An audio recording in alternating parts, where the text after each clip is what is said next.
While many individuals are aware of the fact that you can insert a video and modify it to a certain extent within PowerPoint, and many individuals are also aware of the fact that you can actually save one or more slides in a PowerPoint presentation as a standalone video, not everyone is aware of the fact that you can combine these features and actually use PowerPoint as a simple video editor to literally create edited versions of your videos as standalone files. To do that, of course, insert the video on a slide as I've done here. Next, select the video and go to the Playback tab. The command we're interested in here is the Trim Video command. What Trim Video allows you to do is not start playing the video at frame 1 as it usually would and automatically end at the end of the video, wherever that is, but start it at a specific point in the video and end it at a specific point automatically without you having to worry about clicking on the timeline or remembering to click the stop or pause buttons. To do that, click the Trim Video command and note the green and red markers.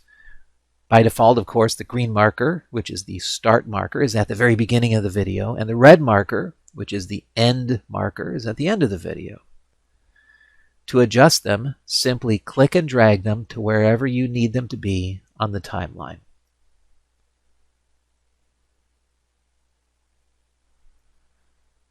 If you need more control, click on a marker and then maybe use the previous frame or next frame buttons. You can also do that for the ending marker.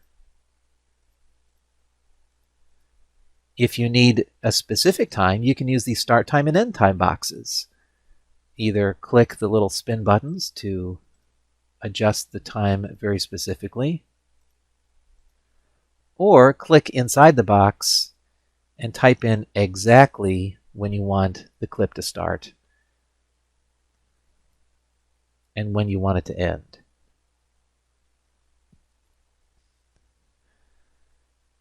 Now at this point, I could click OK, but there's one more thing I need to do because I'm going to be converting this into a video. And that is, I need to note the duration of my video, and mine happens to be exactly 10 seconds long. I'm going to note that because I need to change the duration of the slide to match the clip. So I'll click OK. And now I'll go to the Transitions tab, where I need to set it to automatically progress after 10 seconds. At this point, I'm ready to convert it into a video. And so if you've never done that before, what you'll need to do is go to the File menu and select Export. Then click Create Video. Note the settings to the right.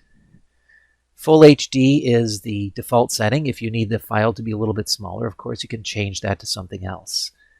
And make sure that it is using recorded timings and narrations. Otherwise, it's going to default to 5 seconds per slide, and your clips will either be cut off before they're done, or they'll last a lot longer than you need them to. With both of my settings selected, I'll now click Create Video, and I need to give it a name. I think I'll call this Edited Video 1. Well, that's it. I'll click Save, and PowerPoint will proceed to compile it into a standalone video file.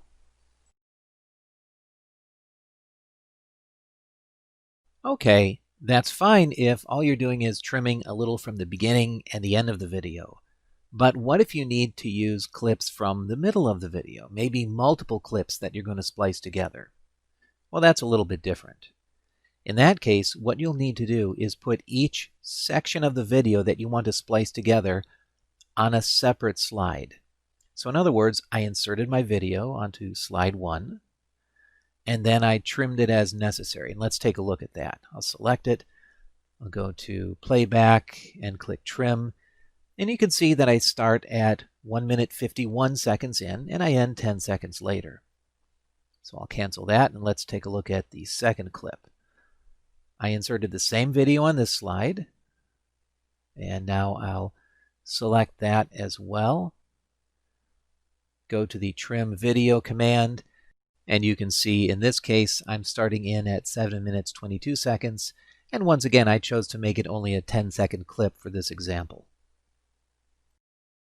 And of course we still need to make sure that each slide is as long as the clip on the slide. So slide 2 will advance after 10 seconds because it has a 10-second video clip, and the same for slide 1.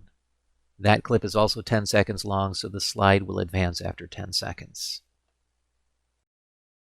Now we need to think about the fact that we've cut out a substantial amount of video, and that means that when we splice them together, when we export this as one video, there's going to be a noticeable jump between the two sections. So what I'd like to do is create a nice fade out and fade in effect so that there's a visual cue that something is changing and the viewer won't get confused. This means returning to the Playback tab, and this time using the Fade Out command. It's right next to the Trim Video command. And I think I'll fade out for, let's say about half a second. And in a moment I'll go to slide 2 and do a half-second fade in to that clip.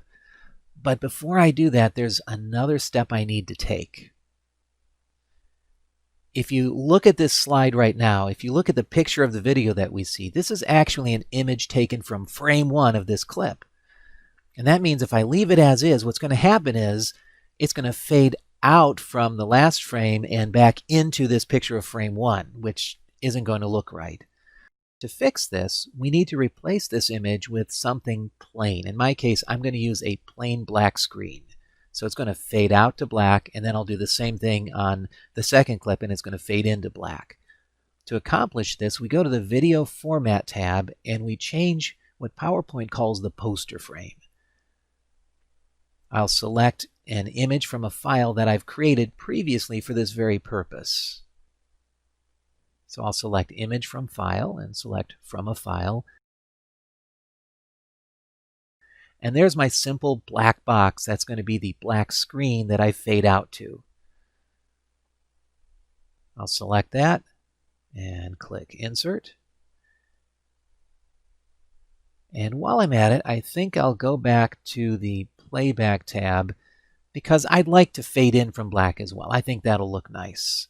So I'll return to Playback and do a nice fade in effect as well. Please bear in mind that this would also work if we're just playing the video as we give the presentation. It's not just when we're exporting it as a video file. Now, however, I need to do the same thing to slide 2. So I'll select the slide, put in my fade in effect, and optionally fade it out as well. If I'm okay with it just ending on the last frame, I don't have to fade out because there aren't any other clips I'm putting in after this one. But I think I'll put in a fade out effect as well. And before I forget, I'll need to go back to the Video Format tab, go to Poster Frame, Image from File, and select that same black box to use as a black screen to fade in from and out to at the end of the clip. Now we're ready to export these two clips as one video. So File, Export, Create from Video. I'm going to leave mine on Full HD again, and I'm going to make sure I'm using my recorded times and narrations. And then I'll click Create Video. I think I'll follow my same naming convention and call this Edited Video 2. Then click Save. Please bear in mind that although this video is only 20 seconds long in total, it's going to take longer than 20 seconds to compile. How long will depend, of course, on your particular project and, of course, how fast your computer is.